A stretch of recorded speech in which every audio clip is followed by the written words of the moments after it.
Today's video is existing use rights, part 2. Today we are looking at the enlargement, expansion, intensification of existing uses and the change of existing uses. Part 1, so this is part 2. Part 1 of this video looked at what existing use rights are, how they're characterised and their scope and how they might be abandoned. So you might want to check out our video, Existing Use Rights Part 1 for those details.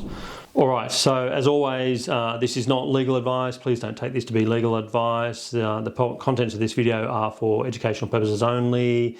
Your circumstances are unique to you, so please get your own legal advice if you are thinking about these types of issues or if they apply to you.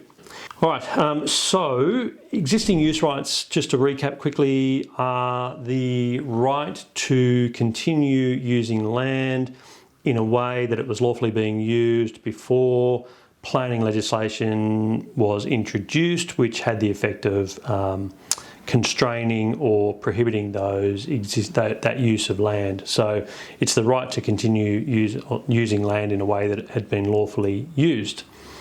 The protection of existing use rights arises under legislation, the EPA Act, and that protection is limited. It's limited to the continuance of that use.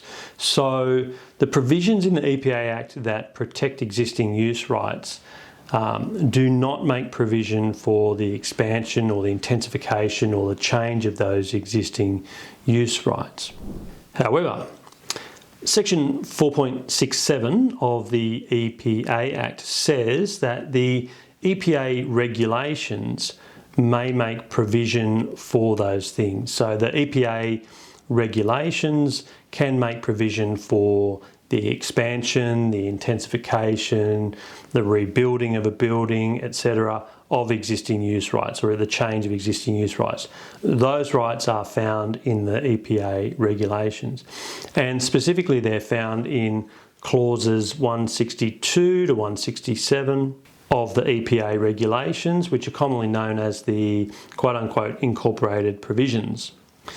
And they're known as the incorporated provisions because those provisions in the EPA regulation are deemed to be incorporated in every environmental planning instrument. So that includes SEPs and LEPs and all sorts of other things. Those provisions in the EPA regulation allowing for the enlargement, expansion, intensification, etc. of existing uses are deemed to be incorporated in every environmental planning instrument. So your local LEP contains those provisions, the incorporated provisions. Interestingly, Section 4.67 says that. It says that the regulations contain those things. 4.67 subsection 3 also says that nothing in an EPI that derogates from those incorporated provisions has any force or effect. So nothing in an LEP that has the effect of derogating from the rights in the incorporated provisions has any force or effect. Derogate has been subject to case law. Basically it means to lessen the extent of or lessen the effect of or deprive somehow from those incorporated provisions. So let's recap just quickly.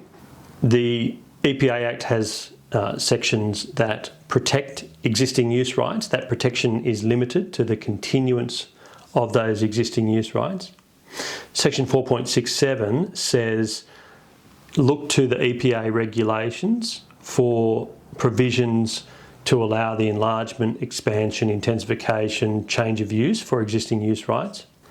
Section 4.67 subsection 3 says, by the way, nothing in an EPI that has the effect of derogating from those incorporated provisions has any force or effect.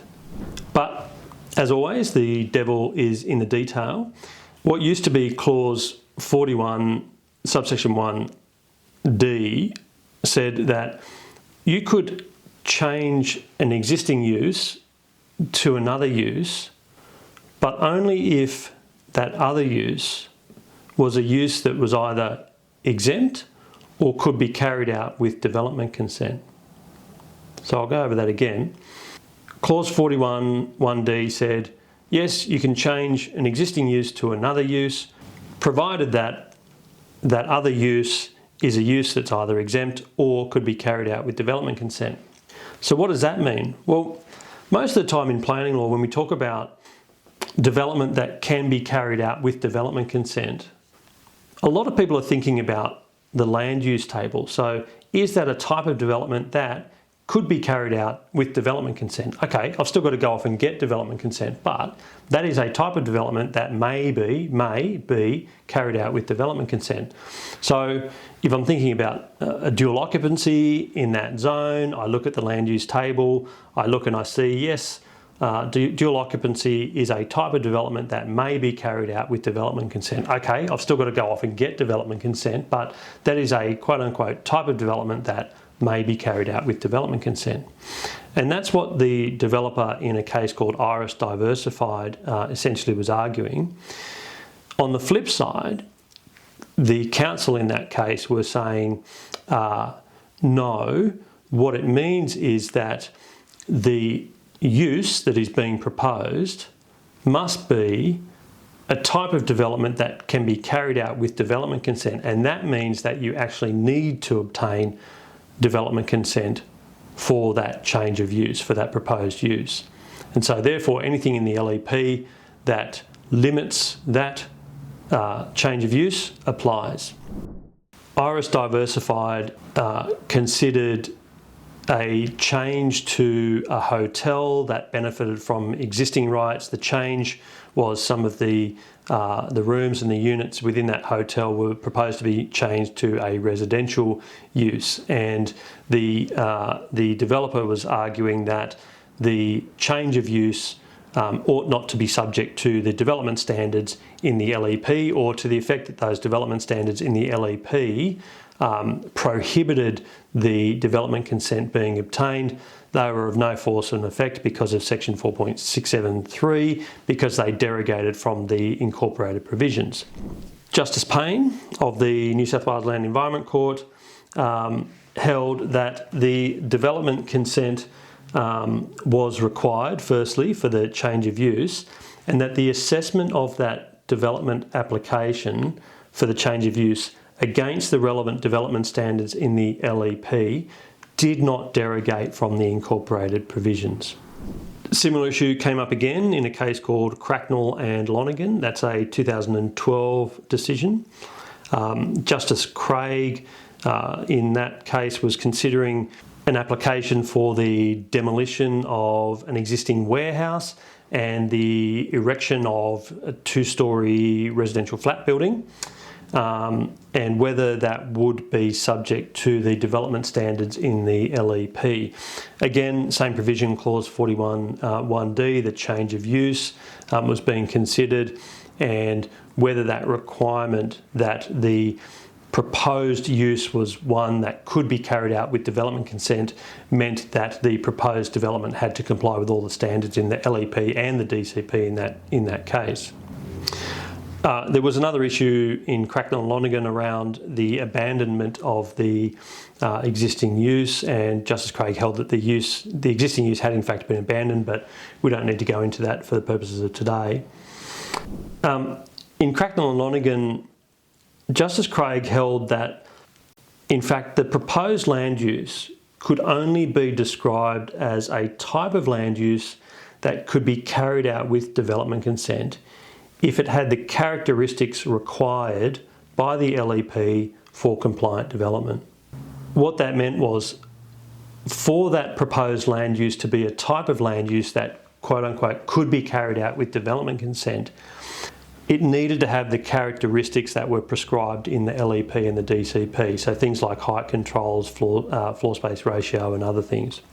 In other words, it is by reference to the standards in the LEP and the DCP that will determine whether the proposed land use is permissible with consent.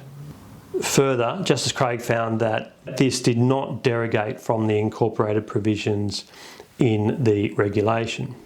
All right, so that's bit of case law, Oris Diversified and Cracknell and Lonergan, if you're interested in this area.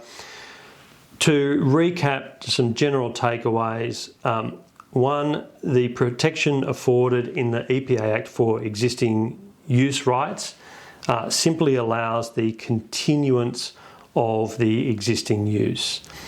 Nothing permits the enlargement or intensification or rebuilding of a building or change to another use in those provisions affording that protection. Second, the regulations contain incorporated provisions which make provision for those things, for the expansion and the intensification of existing uses.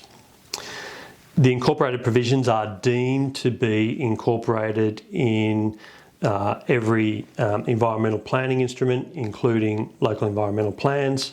That's why they're called the incorporated provisions. Provisions in an EPI, for example, your local environmental plan, that derogate from the incorporated provisions by virtue of section 4.67 subsection 3 are deemed to have no force or effect, but you need to read the incorporated provisions carefully because the devil is in the detail there, as we saw in Cracknell and Lonergan.